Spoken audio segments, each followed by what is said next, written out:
Vamos à nossa segunda parte da leitura de hoje, que é 1 Samuel, capítulo 12 e o capítulo 13. Como eu disse, nós já vamos começar a repor a nossa leitura, não é? Porque senão, quando chegar no final do ano, a gente não consegue terminar. Então, 1 Samuel, capítulo 12, vai dizer: Samuel resigna o seu cargo. Então, disse Samuel a todo Israel: Eis que ouvi a vossa voz em tudo quanto me disseste, e pus sobre vós um rei. Agora, pois, eis que o rei vai diante de vós. E já envelheci e encaneci, e eis que meus filhos estão convosco. E eu tenho andado diante de vós desde a minha mocidade até ao dia de hoje. Eis-me aqui, testificai contra mim perante o Senhor e perante o seu ungido. A quem tomei o boi? A quem tomei o jumento? A quem defraudei?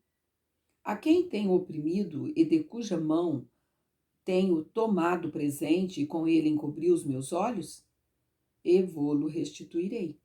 Então disseram: Em nada nos defraudaste, nem nos oprimiste, nem tomaste coisa alguma da mão de ninguém. E ele lhes disse: O Senhor seja testemunha contra vós, e o seu ungido seja hoje testemunha de que nada tendes achado na minha mão. E disse o povo: Seja testemunha. Então disse Samuel ao povo: O Senhor é o que te escolheu O Senhor é o que escolheu a Moisés e a Arão e tirou vossos pais da terra do Egito.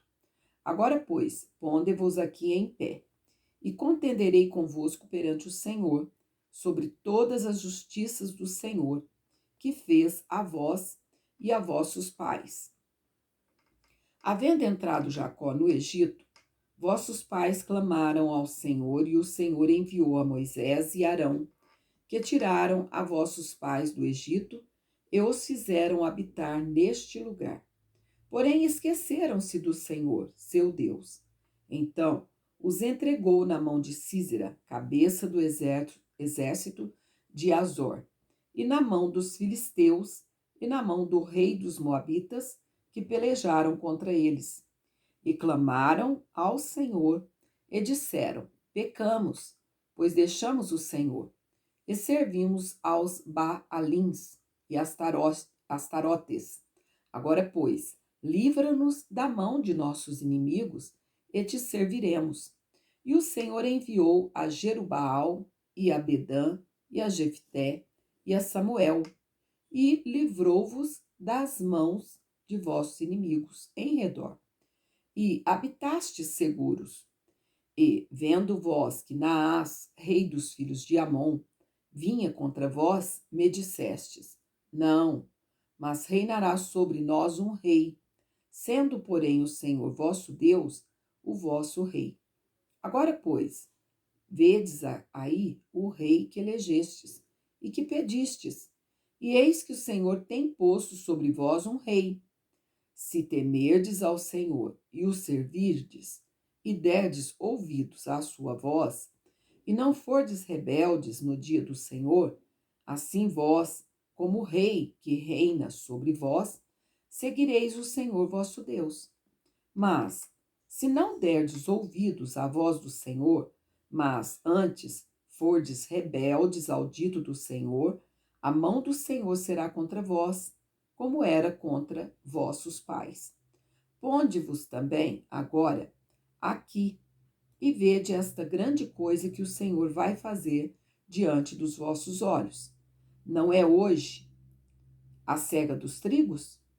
Clamarei, pois, ao Senhor, e dará trovões e chuva, e sabereis e vereis que é grande a vossa maldade que tendes feito perante o Senhor, pedindo para vós um rei.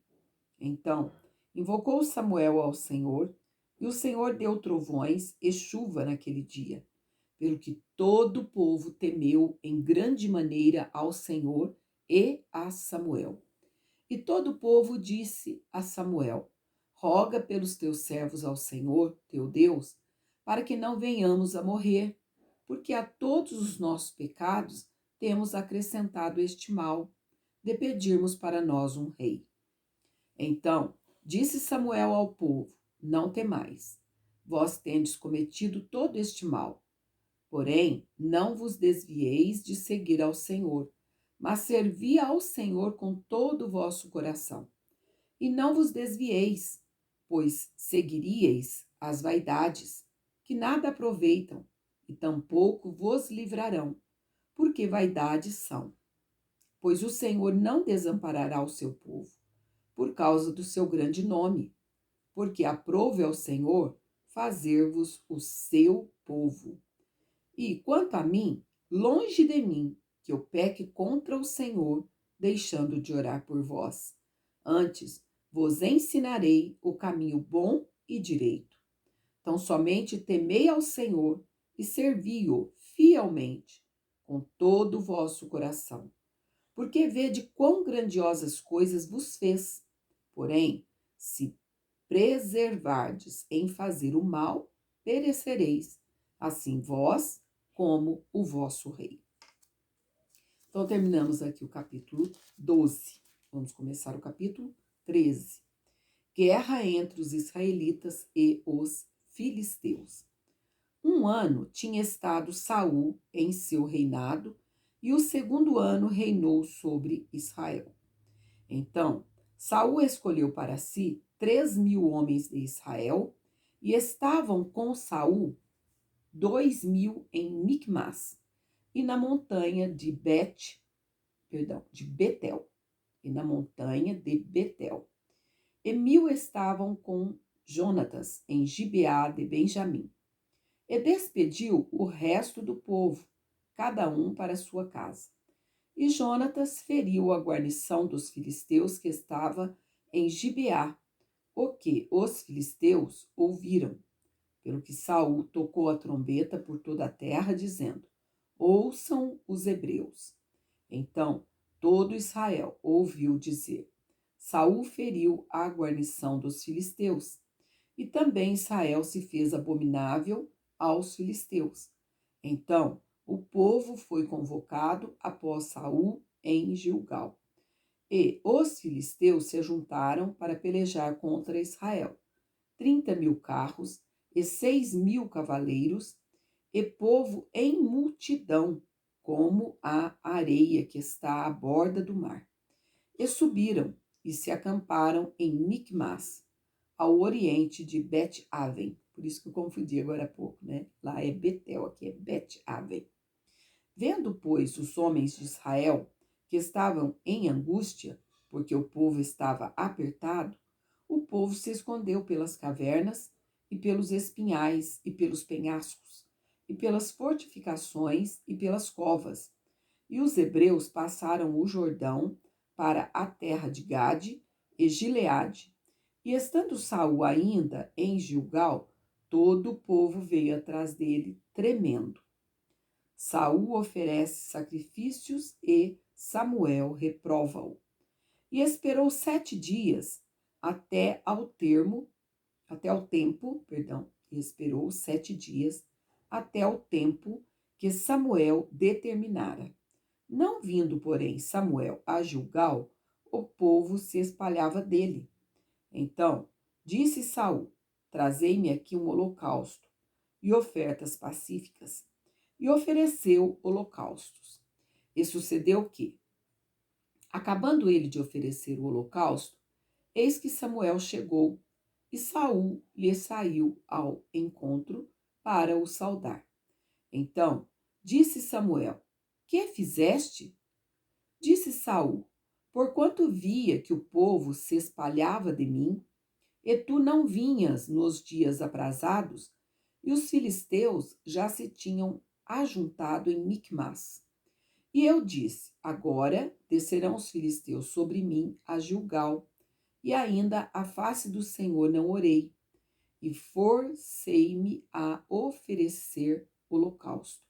Então disse Samuel a Saul: Agiste neciamente, e não guardaste o mandamento que o Senhor teu Deus te ordenou, porque agora o Senhor teria confirmado o teu reino sobre Israel para sempre. Porém, agora não subsistirá o teu reino. Já tem buscado o Senhor para si um homem segundo o seu coração, e já lhe tem ordenado o Senhor que seja chefe sobre o seu povo, porquanto não guardaste o que o Senhor te ordenou. Então se levantou Samuel e subiu de Gilgal a Gibeá de Benjamim. E Saul contou o povo que achou com ele, uns 600 varões. E Saul e Jonatas, seu filho, e o povo que se achou com eles, ficaram em Gibeá de Benjamim. Porém os filisteus se acamparam em Micmas, e os destruidores saíram do campo dos filisteus em três campanhas. Uma das companhias, perdão, é campanhas mesmo. Campainhas, né? Vamos ler novamente. Os destruidores saíram do campo dos filisteus em três companhias. Uma das companhias voltou pelo caminho de Ofra, a terra de Saul. Outra companhia voltou pelo caminho de Bet-Oron. E a outra companhia voltou pelo caminho do termo que olha para o vale de Zeboim, contra o deserto. E em toda a terra de Israel, nenhum ferreiro se achava, porque os filisteus tinham dito para que os hebreus não façam espada nem lança, pelo que todo Israel tinha que descer aos filisteus para amolar cada um a sua relha, e a sua enxada, e o seu machado, e o seu sacho. Tinham, porém, limas adentadas para os seus sachos e para as suas enxadas, e para as forquinhas de 3 dentes, e para os machados, e para consertar as aguilhadas. E sucedeu que, no dia da peleja, se não achou nem espada, nem lança, na mão de todo o povo que estava com Saul e com Jonatas. Porém acharam-se com Saul e com Jonatas, seu filho. E saiu a guarnição dos filisteus ao caminho de Micmas. Que estranho, não é verdade? Ir lá nos inimigos para amolar uma espada que ia lutar contra os próprios inimigos. Ou seja, isso é jeito de ganhar uma vitória? De ganhar uma batalha?